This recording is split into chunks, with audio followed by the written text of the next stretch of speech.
freeze function on. Wait, if I get it on the whistle, the wah whistle, it sounds bad.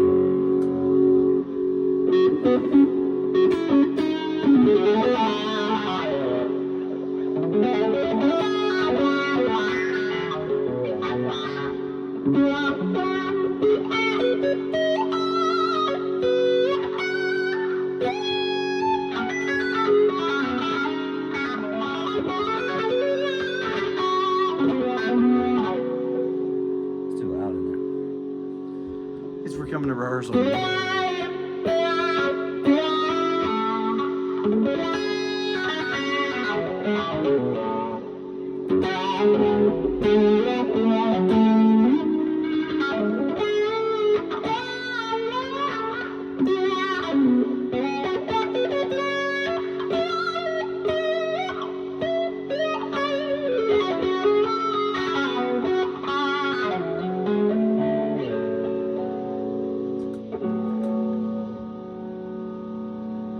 Get the bass note.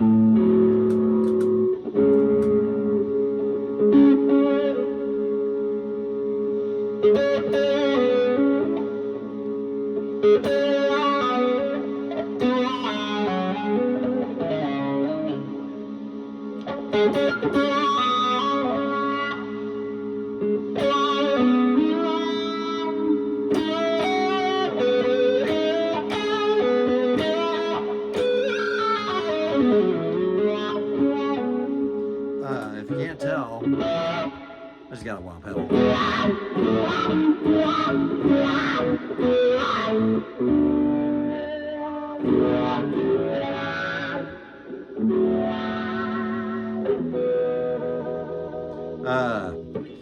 Best wah pedal I ever had. My best friend Noel has it now. I used to have a problem getting rid of gear that I shouldn't have been getting rid of.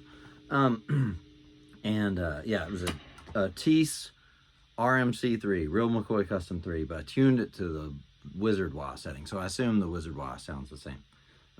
Anyway, I hadn't had it in a while, and I remembered always thinking that's the greatest wah I've ever played. And so I just ordered one the other day, and I just got it. It's, in fact, purple sparkle.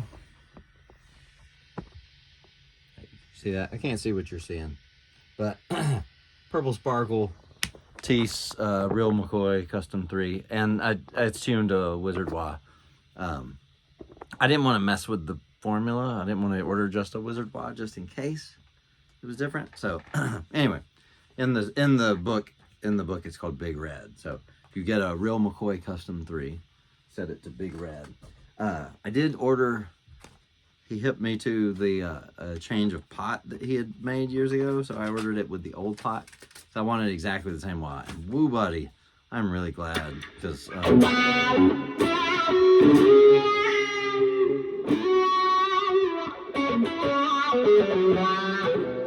this wah is all sweet spot. People who want really low lows in their wah, up to really high highs in their wah, that's, to me, it seems great in principle. It seems like that's going to be really cool, and any wah like that I always hate. So this wah doesn't get that bright. It doesn't get much brighter than your dry signal, and and then it doesn't go super duper low, but spends a decent amount of time in the lows, which is interesting.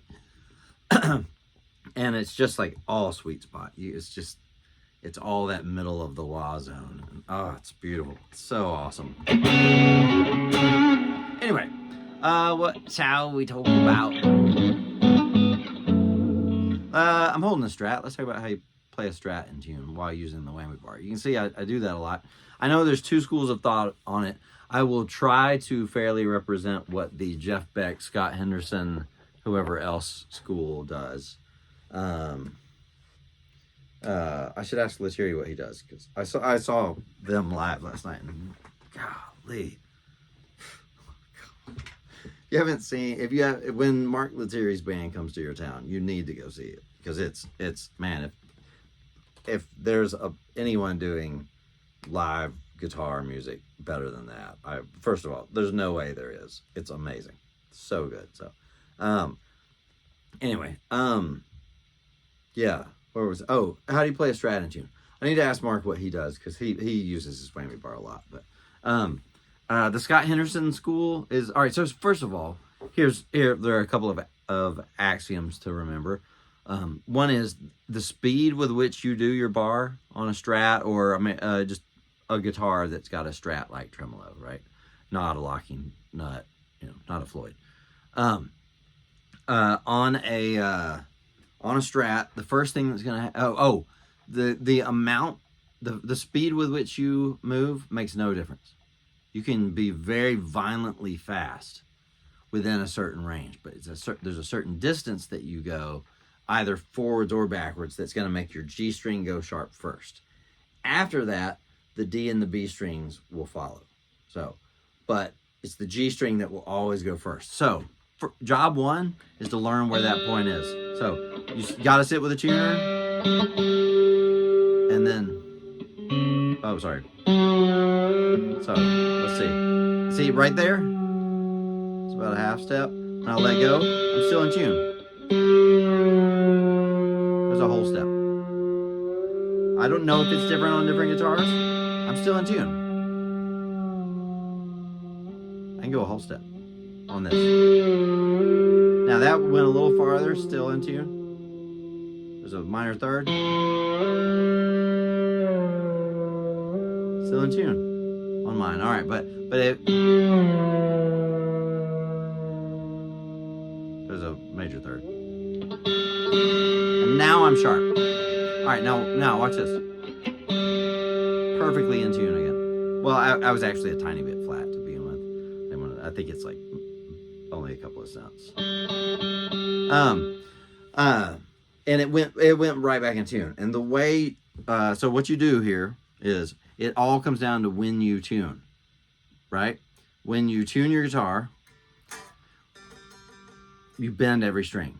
I don't mean just for new strings. I mean, a lot of times when I tell people about this, they think I'm telling them what to do with brand new strings, and I'm not, because it sounds like that's the topic, because I say you got to bend the string after you tune it and make sure, and that sounds like I'm saying just stretch a new string, but it's not. I'm saying on a strings that are perfectly old, bend it, make sure it stays in tune after you bend it. If it stays in tune after you bend it, that means you have a sort of equilibrium between these, right? There's not extra string slack down in the saddle. There's not extra string slack back in the nut. I think the saddle is actually the main contributor to this. I know on a Gibson, obviously, it's going to be more the nut, but on Strat style bars, I think it's actually the saddle. I think I'm not a technical dude at all, but the string is laying across here. Do the bar. I think it grabs at the wrong place. It'll grab further up, and hence the string goes sharp. When you bend the string, pops it back out to wherever that state of equilibrium is. So what you're looking to do when you tune is to tune that state of equilibrium, not just tune the guitar, and not even, people say you don't want to tune down to a note. You need to go below it and then back up. It's true, all that. They're right about not tuning down, but really what that causes is this extra slack problem. So what you're looking to do is just, when you're kind of in tune, bend it. If it goes flat, tune it back up. Bend it. If it goes flat, tune it back up. But if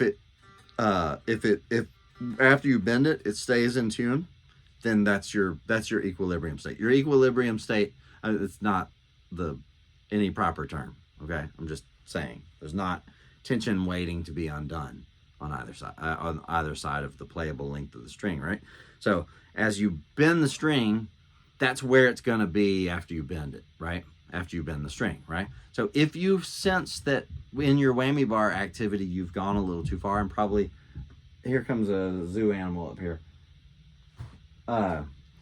If you sense that, wait, hold on, I'm doing a video. So come in if you can juggle or bring something to the show. Do you know how to juggle? Hot potato. You have what? Hot potato. Oh my gosh. How did this happen? How could this happen? What? Where do you get a heart potato? Mom had it. A heart potato? I No, told you Pop. she's a witch. No, All right. Pop. All right. Will you shut that door? Are you staying in? No, but Oh, you're not? Okay. I'm just trying to show the video. Okay, alright, so heart potato. This is a heart potato. Heart, can we, okay. It's very interesting. Is it, can I see it? Is it it's a real potato? Okay, interesting. I mean, was it just skinned to be a heart? It doesn't appear to be. It skinned. is. Maybe it looks like it's, okay. Trace it. Okay, no, I see the heartness of it. Okay.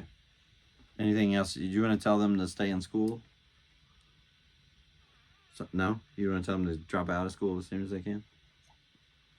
I was watching Queen of Hearts, and the mom said, what is I found Queen of a Hearts? heart potato. Descendants.